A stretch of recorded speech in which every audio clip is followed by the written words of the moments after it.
Bonjour, donc moi c'est Fiona Lecat, j'ai 27 ans, je suis une joueuse du Stade Toulousain et je suis actuellement chef de projet en publicité, donc dans une agence de communication toulousaine. J'ai fait un parcours en master de communication d'événementiel. Donc je suis rentrée en première année de master communication 360 et j'ai fait une alternance avec à côté. Je suis rentrée ensuite en seconde année de master où j'ai fait une autre alternance dans une agence de communication et j'ai ensuite été embauchée. Donc, je travaille dans l'agence de communication à la Une. C'est un groupe qui est composé de 4 entités. Donc, il y a une agence de communication, de conseil en communication, donc de communication globale 360. Il y a aussi une particularité sur l'événementiel, donc une agence événementielle, séminaire et voyage. Il y a une partie à la Une goodies, donc tout ce qui est objet publicitaire. Et il y a une quatrième entité qui est du marquage publicitaire, qui s'appelle Avomark. Moi, je travaille dans la partie de la communication, donc l'agence à la Une conseil. Donc, je suis chef de projet en publicité. Donc, je m'occupe de tout type de projet en communication 360 global. Donc, ça va de la plaquette print pour toute entreprise privée ou publique, des administrations autant que du secteur privé, et dans les 3 secteurs d'activité possibles, jusqu'à organiser des activations sportives événementielles pour des matchs, parce que j'ai quelques clients qui sont des partenaires de clubs sportifs. J'ai la chance d'avoir un portefeuille qui est assez diversifié. J'ai des clients qui sont sur les 3 secteurs tertiaires, donc j'ai autant des clients qui sont dans le secteur agricole. Donc j'ai des clients comme l'entreprise New Holland, qui est une grosse entreprise de machinerie agricole.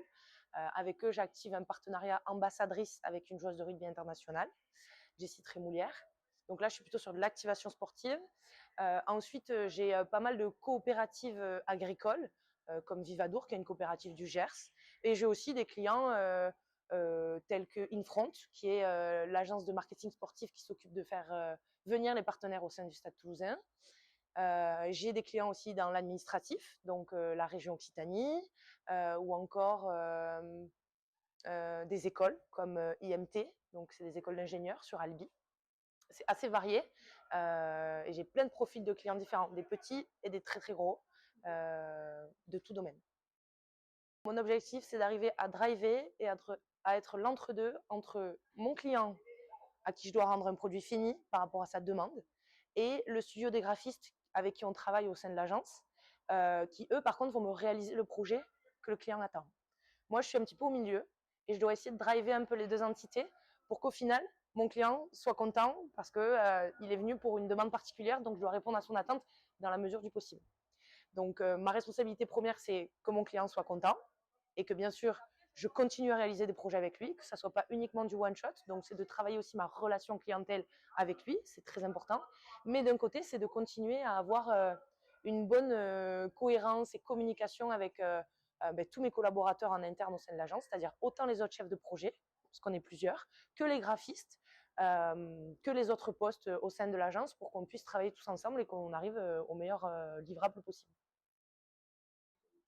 Donc, au sein de notre agence de communication, on a 2 pôles. Il y a le pôle stratégie et le pôle créa, accompagné aussi d'un pôle social média, donc spécialisation réseaux sociaux. Donc, on a vraiment 3 entités. Moi, j'appartiens au pôle strat. Au sein de ce pôle strat, on a une directrice de stratégie, une directrice de l'agence, et ensuite on a plusieurs chefs de projet, seniors et de niveau intermédiaire aussi. Moi, au sein de ce pôle-là, j'ai pas particulièrement beaucoup de responsabilités en tant que manager. Je suis juste là pour pouvoir au mieux accompagner les projets du début jusqu'à la fin et pouvoir rendre mon client le plus heureux possible et qu'il puisse réenclencher des nouveaux projets avec moi derrière, parce que j'ai un souci quand même commercial et de facturation. J'ai des livrables à rendre en heure et des responsabilités à ce niveau-là. Après, la partie management, elle se voit sûrement plus par rapport à la partie créa, où là, moi, il faut que je sois très précise dans mes briefs que je fais avec les graphistes. Il faut que je sois claire, il faut que je sois concise, il faut que je sois efficace, c'est-à-dire retransmettre tout ce que le client m'a demandé pour le remettre en bonne et due forme pour le graphiste pour qu'il sorte une version de ce que le client attend aux petits oignons. J'ai commencé en tant qu'alternante, donc vraiment j'ai découvert le métier. Je suis arrivée dans une agence de communication, je connaissais pas du tout les codes de ce métier de chef de projet. Je sortais d'une alternance un peu comme événementielle, puisque j'ai travaillé au Casino Barrière à Toulouse avant. Je suis arrivée dans un univers qui est très spécifique, qui a ses codes, qui a sa communication envers ses clients. J'ai vraiment évolué dans ma relation clientèle, dans ma façon d'aborder les sujets, d'échanger, d'être au petit soin pour mes clients. C'est quelque chose que j'affectionne. Et j'ai vu mon évolution sur divers sujets, autant sur l'accompagnement clientèle que sur le fait d'être rassurée dans ce que je vends à mon client, de maîtriser mon sujet, de connaître ce que je fais. Je suis quelqu'un d'assez engagé et aujourd'hui, j'ai vu mon évolution parce que je suis capable de proposer des sujets à mes clients alors que des fois, ils ne viennent pas pour ça. Ils viennent parce qu'ils ont une demande particulière. Et moi, j'essaye de leur... On est là pour les conseiller, c'est pour ça qu'on appelle ça une agence de conseil. On est là pour les conseiller, pour leur recommander un produit, pour leur recommander voilà, une stratégie de communication qui va les aider en termes d'image et de notoriété pour leur marque. Pas pour nous, mais pour la leur. Moi, je suis là pour lui recommander des sujets, des outils, à mettre en place des techniques. Et là, j'ai vu mon évolution sur ça. C'est vrai qu'aujourd'hui, je rencontre quelques difficultés par rapport à mon poste et à mon métier et vis-à-vis de la charge de travail. Parce qu'en fait, le fait d'être à 80%, donc c'est-à-dire que je suis 80% salariée à l'agence de com et 20% au Stade Toulousain en tant que joueuse semi-professionnelle, effectivement, les difficultés, je les rencontre un petit peu en termes de management avec les équipes parce que souvent, je vais avoir un client qui va me demander quelque chose la veille, par exemple le mercredi, et en fait, le jeudi matin, je suis à l'entraînement.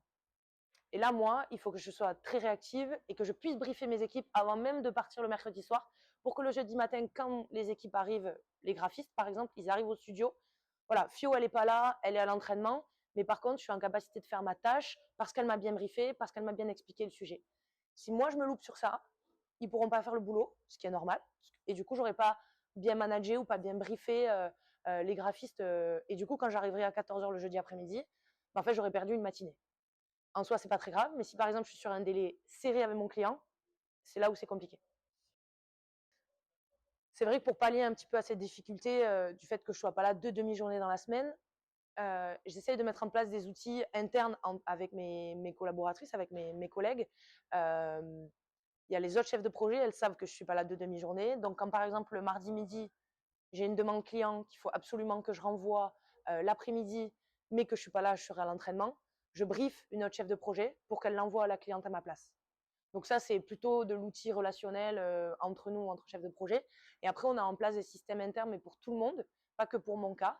On a un planning qui est fait sur Asana, qui est un outil en ligne, une plateforme d'abonnement, où en fait, on vient planifier toutes les tâches des graphistes pour les semaines qui suivent, par rapport à nos demandes et aux deadlines qu'on a avec les clients. Donc, on sait à peu près où on en est. Ça me permet à moi de me mettre les briefs pour les graphistes dans les tâches Asana. Okay. Et ensuite, on a un autre outil qui est Slack. Slack, c'est une messagerie interne, un petit peu comme un WhatsApp, mais professionnel, très sécurisé, qui nous permet en fait d'avoir des chaînes Slack, donc comme si c'est des groupes WhatsApp, qui sont identifiés en fonction de tous les clients et tous les projets. C'est-à-dire qu'il y a plein de chaînes Slack qui existent du coup, et en fait, dedans, c'est notre outil où les graphistes, quand ils vont faire le projet, ils vont le finir, ils vont le glisser dedans. Moi, je le télécharge, je le relis, je l'envoie à mon client. Quand mon client il me fait un retour, soit je le mets dans Slack, soit je le mets dans le brief Asana parce que c'est 3 ou 4 jours plus tard, etc.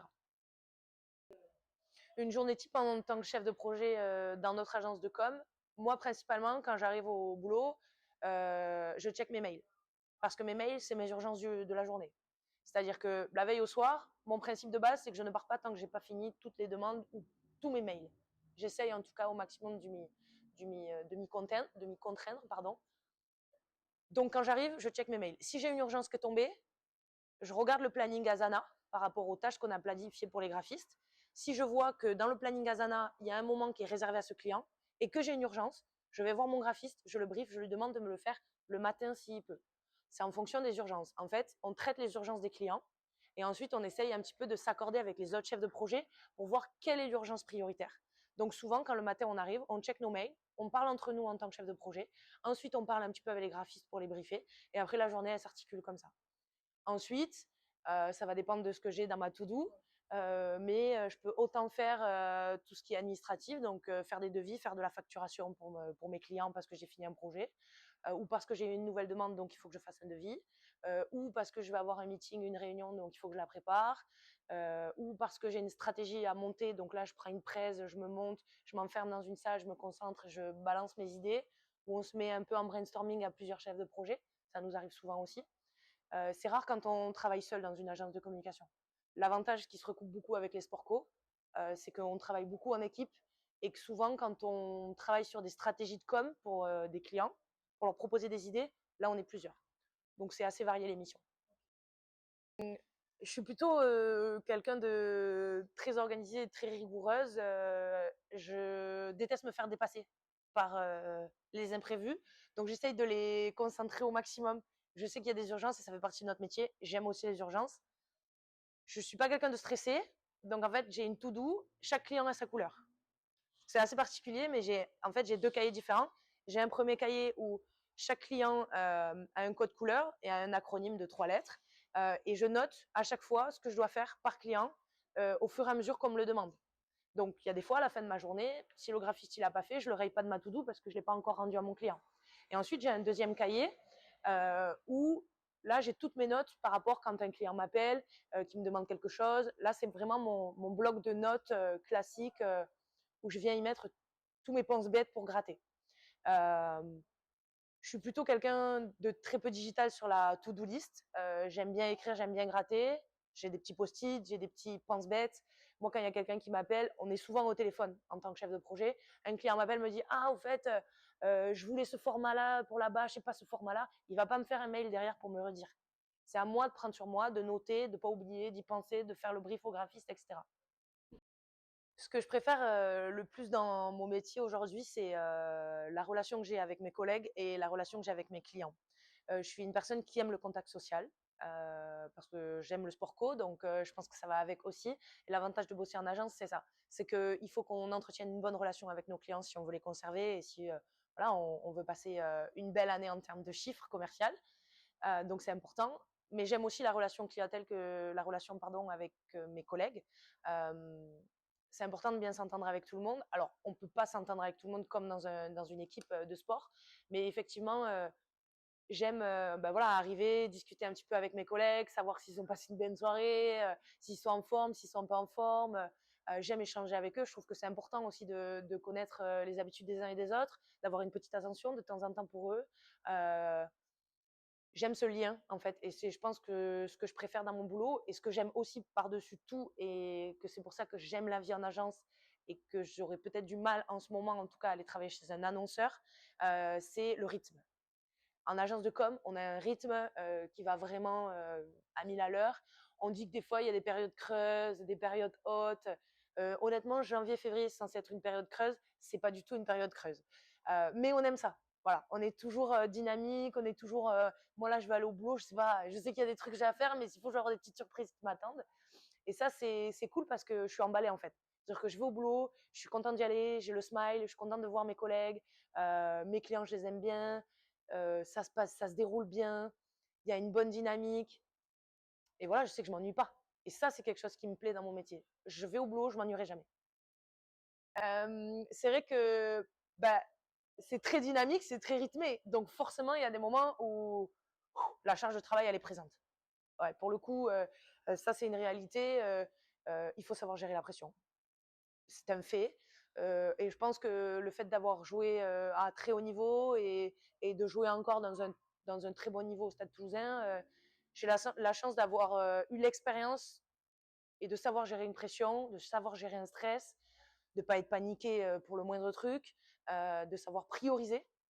Mais ça, c'est la chose la plus difficile en tant que chef de projet, c'est de ne pas paniquer, de savoir rester tranquille, parce que sinon on panique tout le monde. Et si on panique tout le monde, le travail, il va pas forcément être bien fait ou pas dans les temps, ou voilà. Donc en fait, c'est à nous de gérer notre auto-stress pour pas pouvoir, enfin, ne pas le communiquer aux autres. Donc la charge de travail, c'est vrai que c'est une des difficultés. Et ensuite, le fait que c'est plutôt compliqué de pouvoir poser des congés ou voilà, de pouvoir vraiment couper, parce qu'en fait, on a envie de partir en vacances, on a envie de couper, mais on sait que ça bouge tout le temps, que ça brasse tout le temps, il y a toujours des nouveaux trucs qui arrivent et on a peur de louper quelque chose. J'ai eu la chance du coup d'être embauchée directement après mon alternance, donc je suis pas passée vraiment sur le marché du travail à la fin de mes études. Ils m'ont offert un poste, en fait ils ont créé un poste. Le poste que j'occupais c'était une assistante chef de projet en tant qu'alternance et ils ont créé un poste de chef de projet junior pour m'embaucher.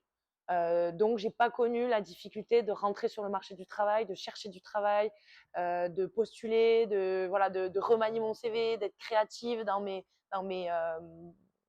pour répondre aux offres, etc. Donc ça, c'est vraiment une chance.